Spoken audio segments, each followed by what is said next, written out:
Hi, this is Kathy Bates with Practical Solutions and welcome to our Simplify Your Home Challenge. During the month of January, we're going to be celebrating Get Organized Month by taking you space by space in your home and by video teaching you how to organize those spaces. We're going to start with the garage, then go to the kitchen, living areas, bedrooms, and bathrooms. After each video, we encourage you to submit your before and after pictures in the comments below on Facebook. If you don't participate in Facebook, you can always email them to info@psorganizing.com for us to post. Everyone who enters will receive a 5th hour free when they book a 4-hour organizing session. They will also be entered into the contest for the grand prize of a 4-hour organizing session. We encourage you to get ready for this by first putting away all your holiday decorations.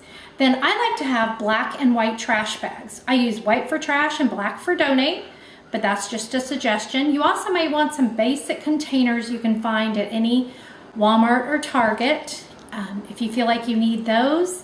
And we look forward to participating with you in this. And if you feel overwhelmed at any point, we encourage you to call us. We offer a free organizing needs analysis over the phone where we talk to you about your needs and maybe suggest how an organizer may help. Our organizers are compassionate and caring, and they help you through the process not only physically but also emotionally. We look forward to this challenge with you.